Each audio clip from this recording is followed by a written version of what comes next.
Rambo, Last Blood. I hope so. And I would say this better be, but you saw the same movie I saw. It's just like, man, stop bullshitting. I know. Just stop.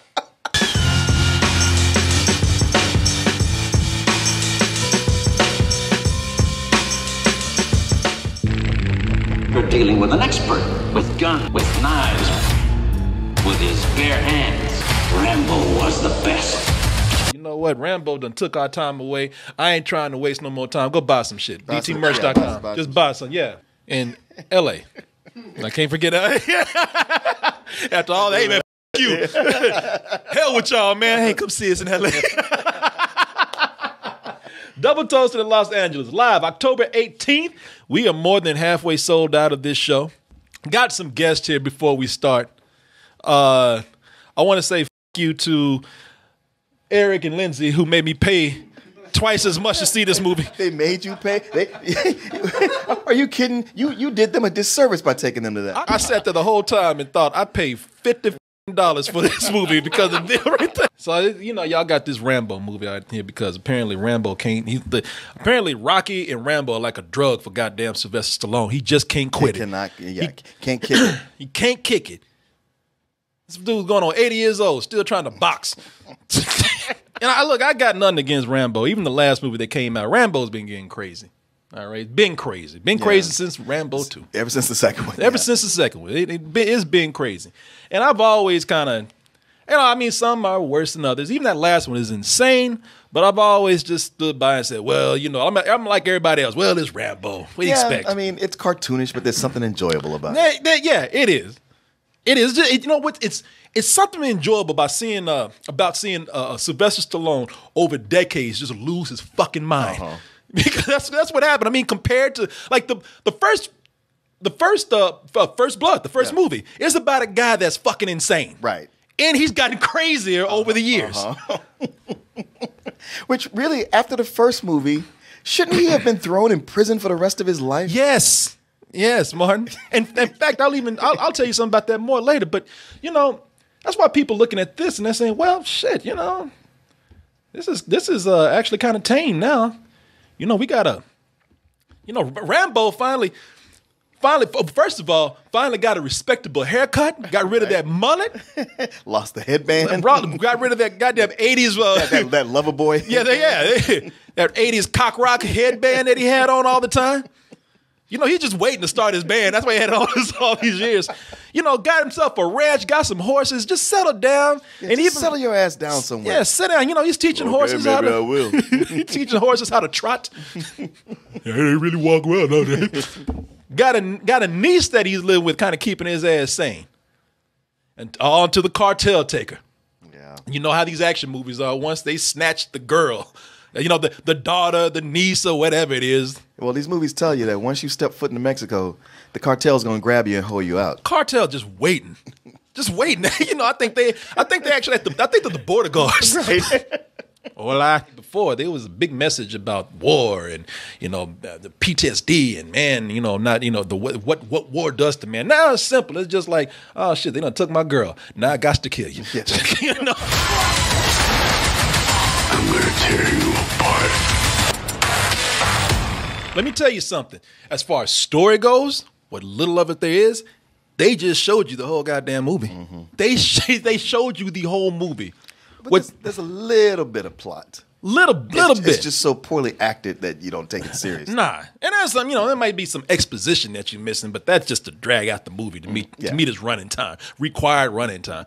What they're not showing you, what you're gonna go for is for the blood. They cut all that out right there. Even for a red band trailer, that's not it. But they have a red band trailer. They show you a little bit, but that's what you're going for. I'll say it's a red band. Yeah. I've ridden with Rambo all the way, man. We've been through some adventures. We've been because Vietnam and Afghanistan. Yeah, because Rambo has been many things, not just a soldier. Mm-hmm. Rambo has been a monk. He's been a tour guide. Shit, he's been a cartoon. A cartoon. Rambo. Well, by the way, he's been a cartoon where he wasn't just Rambo, not just a soldier. He was James Bond. Rambo. Anywhere and everywhere. the snake.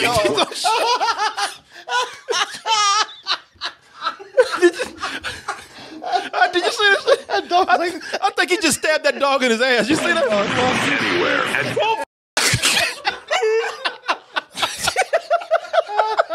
Even that dog can't believe this shit. helped by the mechanical genius known as Turbo and the master of disguises named Cat. Okay, what the going on?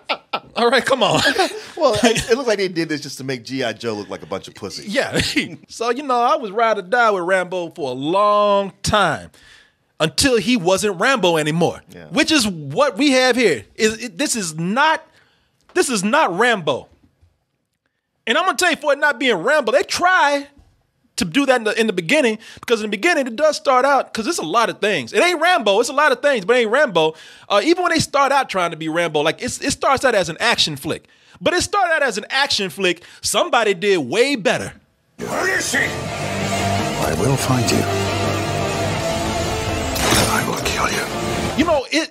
It's Taken in the beginning, because we told you he has a niece that's taken by the cartel. I bring this up because, of course, What are they going to do for Taken 4 now? team up with Rambo. He's already conquered Mexico, so now Liam Neeson has to look for somewhere else. Jurassic Park. Everybody's going to Jurassic Park. Vin Diesel, Dwayne Johnson, Liam Neeson, Rambo. Well, we might as well get the Equalizer in there. Might as well. Denzel. Pennywise. Everybody going to Jurassic Park. Bring up Taken, because this is the problem with the movie. It's it knows that it doesn't have much. So it pulls from, we need a template. We need something quick. We don't need to write shit. Let's use something that's already out there. That's not even ours. We've already. This is funny, because this is how much this series don't need to be around anymore. Because they've exhausted Rambo. Sure. Rambo can't even fight villages anymore. He's got to do what Liam Neeson was doing. And Liam Neeson did it a whole lot better in Taken. Halfway through the movie, when they finish, they have their own short mini version of Taken. After a certain thing happens that forces this movie to become something else, it immediately turns into a cross between Home Alone and Saw. I thought it was just Home Alone. No, it's because he's building all these jigsaw traps and shit. I mean, that's basically what Kevin McAllister was doing. He was just doing the kid version of it.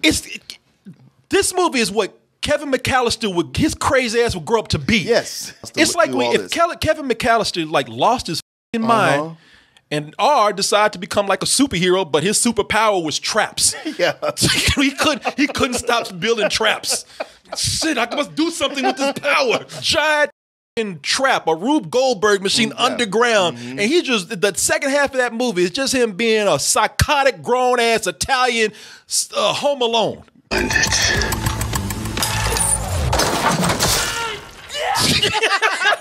That dude couldn't believe. That was actually my favorite. If you notice that dude, he couldn't even believe he died that way. You see that shit? He look at it, he's like, damn. He's like, I think I saw this shit in Home Alone. He's not even an action hero anymore. No. He's a slasher. Yeah, well, he's too old to really do the action stuff that Rambo used to do. Yeah, he's running through. It is a horror movie. He's running through these dark ass tunnels with his face all scarred up like Frankenstein and stitches and looking like Chucky. Yeah. In the movie, look, if you're going for gore, then cool, because that's what you're gonna get. Oh yeah. And that's what I'm saying, man. Because once you see what he does to these motherfuckers, man, you gonna turn away. Exactly. You're like, this ain't gonna be me. Right. And there's a point where he turned a dude's head into stair steps. He took. Oh, that's right. He took. And it's so quick. Your brain. It's like it's on the next scene, and your brain is going, "Wait, what did I just see?" Yeah. He turned a motherfucker's head into a shelf. Yeah. 3 shelves. 3 shelves. I'd even take it if the dudes were scared, because the cartel gonna kill him if they walk away. Right. So I would even say they could keep going along like right.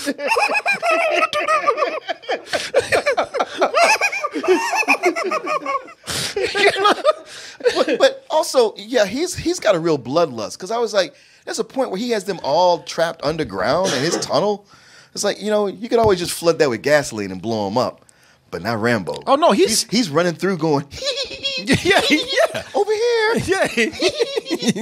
Try to get them to follow him. Yeah. He's like, oh, I got to go and sit up here. I got to get somebody down this Hell way. yeah, he built all this. I'm telling you, man, I at this point, if we doing this, just have this mother go for a fishing trip at Camp Crystal Lake. Jason versus Rambo. Yeah, Jason versus Rambo. Teenagers start missing, like, I gotta find out what's going on. Just fucking do it. Do it. It starts out with no connection to Rambo, except he's suddenly having Vietnam flashbacks out of nowhere. That don't pertain to anything else. Yeah, and they are cut in, man. Yep. Like, there's no. Yep. There's no. There's big reference. With not even duct tape, more like masking tape. Yeah. I tell you, and maybe it has something to do with the director Adrian Grunberg, who apparently has a thing for scary Mexicans. He did that movie Get the Gringo. Yeah. And I'm surprised he's not going to be like Trump's personal filmmaker after this, right? Just making propaganda films. Like Hitler had his own filmmaker making propaganda films. Y'all should stay for the credits. Because they do the dumbest shit. Not only do they show flashbacks to some of the older movies, when they run out of footage, they start showing us the movie we already saw. We just saw. They put up like I just saw this. What are you doing? I don't need believe me, I don't need a reminder. And they gonna put it in black and white like, oh, it's old now. I'm like, oh, just when you had me getting lost in nostalgia, you dropped me right back to earth with this shit. Yeah, they tried to be nostalgic over the movie we just saw. Remember when Rambo was fighting the cartel? You mean 5 minutes ago? Yeah, trying to forget. Listen, just to drive the point home here, just like the way the Fast and Furious has changed. Now, you can argue whether that movie has evolved or devolved, that series. Right. Some people say it's just something different. I'm telling you, this series has devolved, man. It's gone nowhere but down. I think of your least favorite Rambo movie. This is much worse than that. Yes, it is. It is. It is so much different from its origin. No, the original First Blood, what was it, 82? When it came out, was it 82? I remember 82. Okay, it was it was a movie that dealt with a vet who was dealing with PTSD. Yeah, about and the town sheriff that just keeps pushing him. They knew he was innocent. Starting to dislike you. John Rambo, one man who's been pushed. Bitch slapped that dude. He did not want to shave. He did not. Almost double. He slapped. He's big. I don't even think he punched that guy. Dude's neck just snapped. But it was still sort of a profound message. Yeah, it was a message film when you got down to it. It was about how the nature of war, what PTSD and war does to a person physically and mentally, and trying to fit back into normal society after being in a war, especially like a Vietnam War. Yeah, especially like Vietnam, man. And here's something to think about. Like I said, these movies, they relish death now.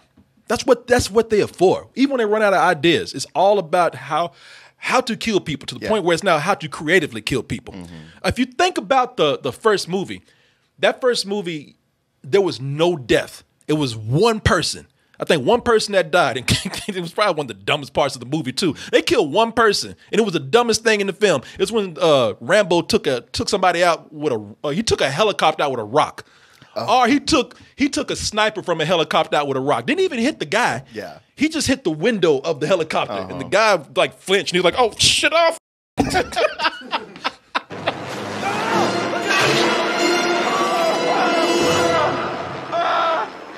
He kind of like, will y'all hurry up? That's your fault, man. And I only had one kill count in that movie. And even then, that was kind of silly. But the rest of the movie is if they had it their way, by going by the original ending of the book, Rambo, he wouldn't even be alive. I think they killed him he died at the end of the book. I mean, that would make the most sense because you watch that movie and he's taking out a whole town and you're just like, yeah, that's like a rabid dog. He's gonna be put down no matter what. So for him to come back in another movie and being sent on missions. Oh, Jesus. Then came Rambo, First Blood, Part 2. How dare you? Yeah, no. At least they didn't call it Second Blood or something like that. Yeah, that just would have been stupid. But, you know, with this movie, their statement on PTSD killed every body you see. His orders not to engage the enemy. Well, so much for that.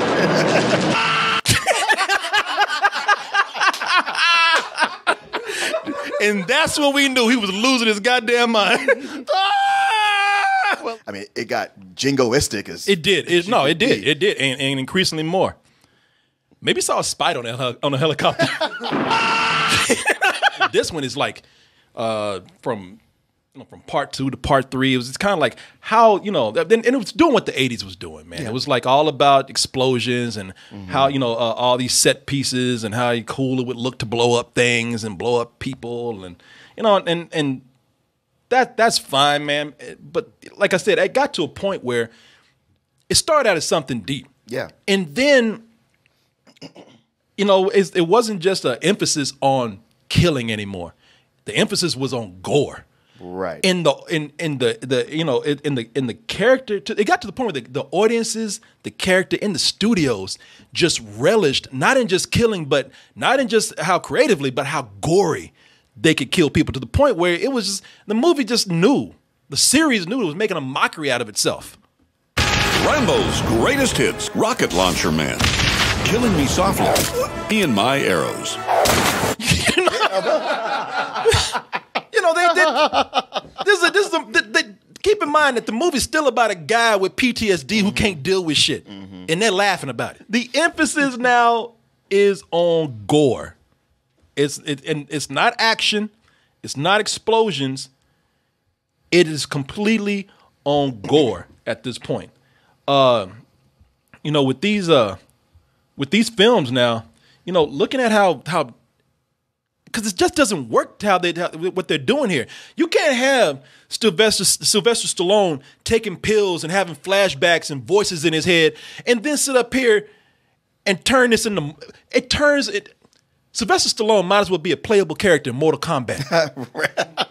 This fool is pulling fatalities on people.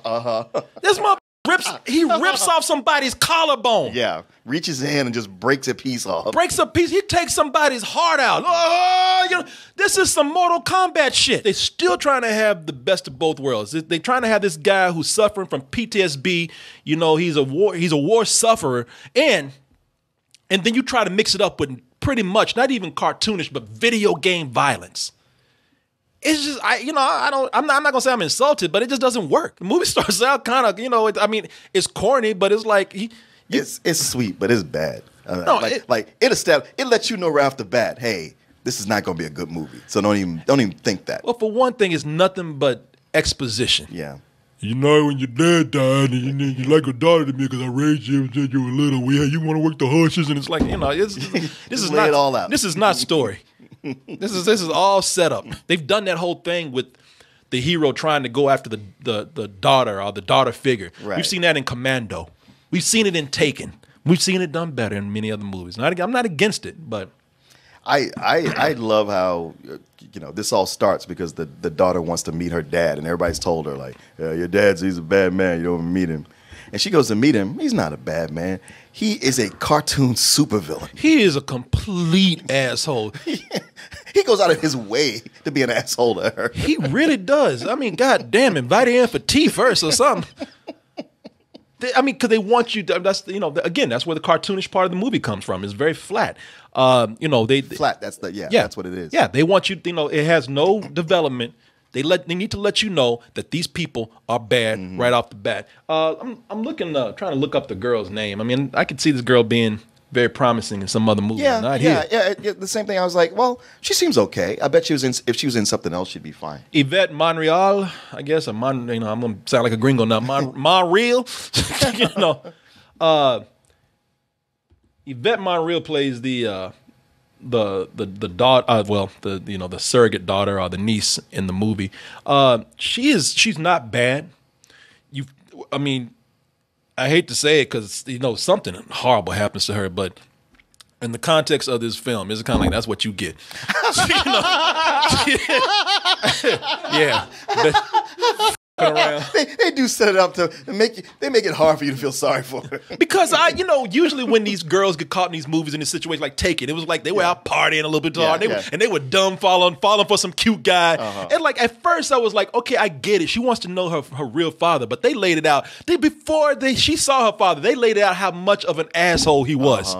They told her the atrocities that he did, and she's like, I still want to know him. And my friend's gonna help me. Your friend is horrible. Don't get with her. They told her everything. Everything. And then she snuck around and fucked up, didn't you? Yeah. And then sort of, that dude. I should have listened to you. Yeah. He was right. Get your ass out there, get to work. You've heard me say Mexican over and over again. Usually when you hear somebody say Mexican like that, you don't like it because it's, you're making them, you just sound like you just coldly labeling a whole group of people. That's not me. That's what this movie does. That's what this movie does. This movie, the timing couldn't have been worse with something like this. Right. I mean, seriously. Well, when we were joking about Trump here, and I ain't trying to make some political thing here. I ain't saying that Mexicans can't be villains. Just because we're having this this immigration crisis right now. But the movie, it really is something where we have Sylvester Stallone as Rambo as a white savior against a bunch of flat or just completely two-dimensional at best, namelessly evil Mexicans. This is what the people who are telling Mexicans not to speak Spanish or get out of my country, don't let them in. This is the shit that they see. This is what they imagine. This is what they imagine here. This movie is, these characters that it's really disrespectful, man. It's an ugly treatment of people who already, seriously, I don't give a f what you say.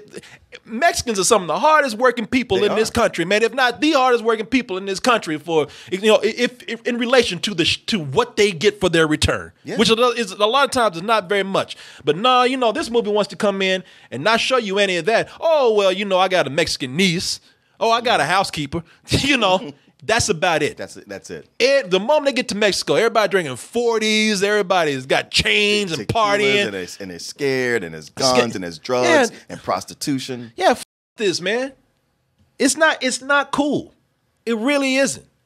The way they're portraying these people, man, as just faceless, nameless, evil-ass, shady people for the sake of being able just to give us nameless bodies to pretty much just carve up. Yeah. If I was watching this at night, I always say this, it's one of those movies that would come on Cinemax late at night, and you probably end up watching it with your daddy or something, or you'd watch it, it's a radar movie that you weren't supposed to be watching, and it's so badass because they're killing people in all these bloody, gory ways.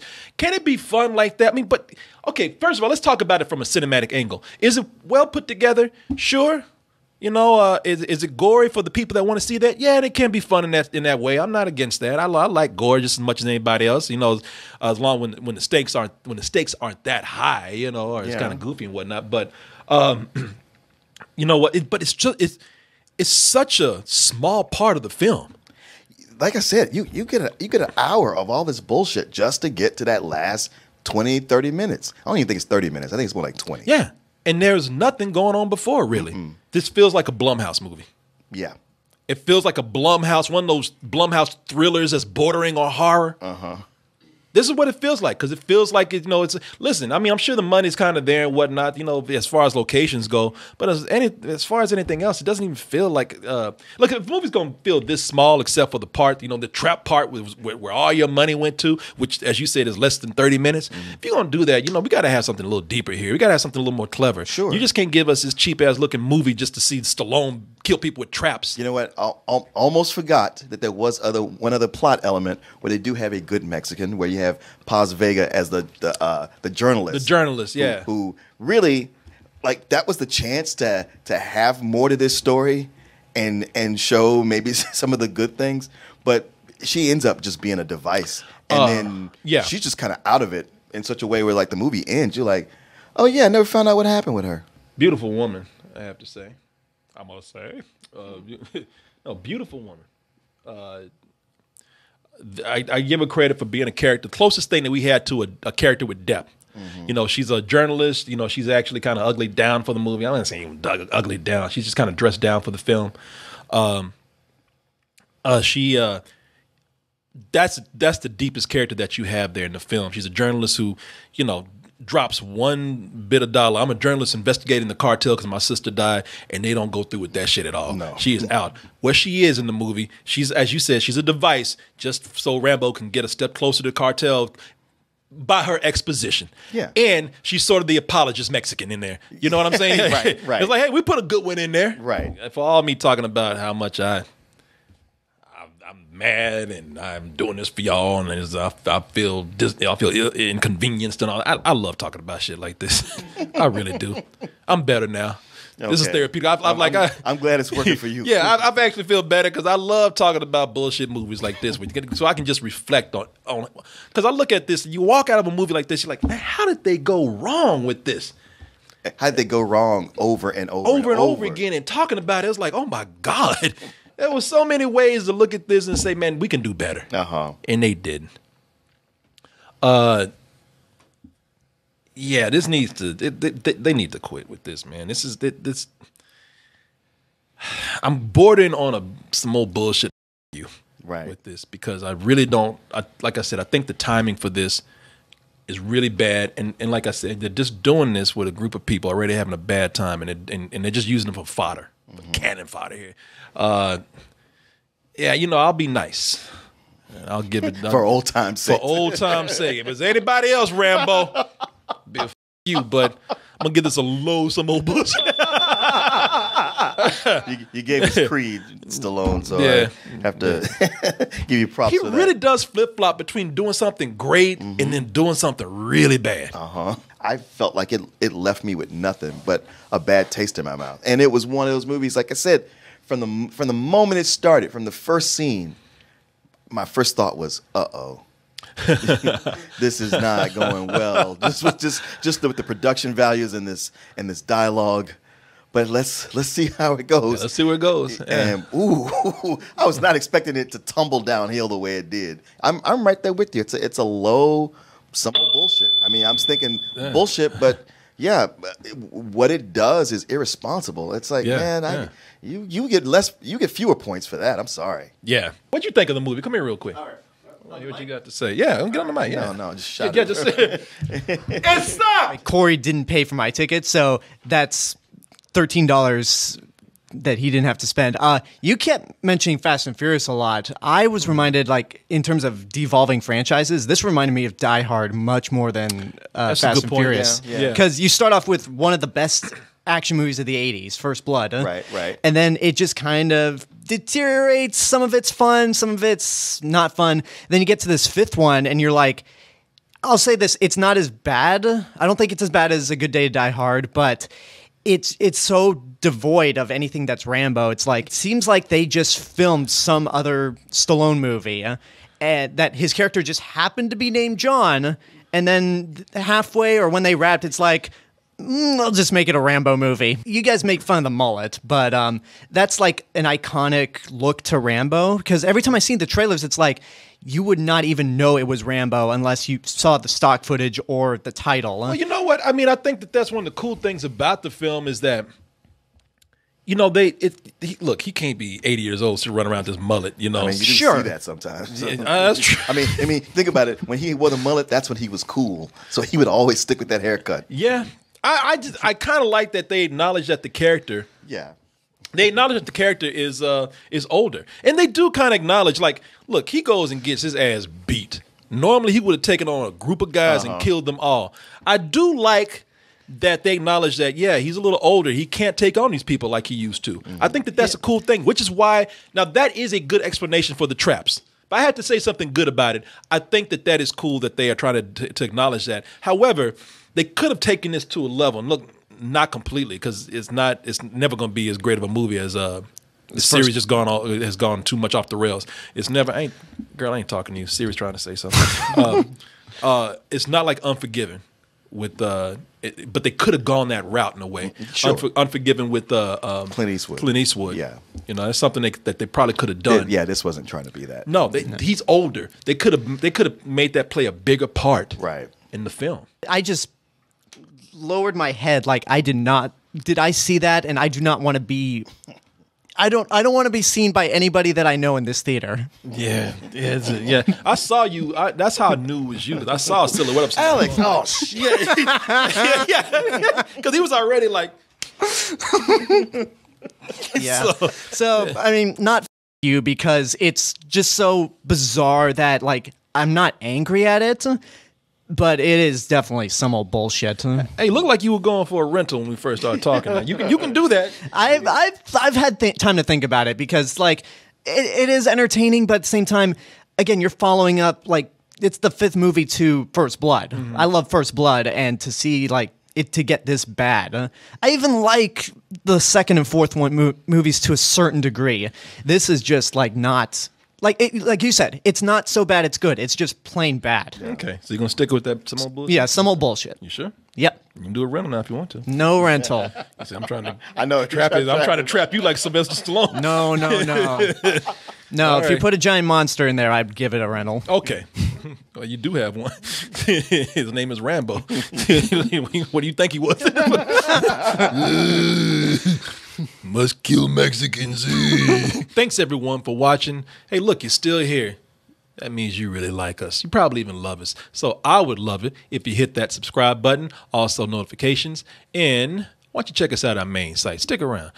doubletoasted.com. Over there, you'll find the long version of this video, uncensored, unedited, like many other videos we have there. And also the live streams that we do almost every night of the week. Support us at our store, dtmerch.com. And if nothing else, stay toasted.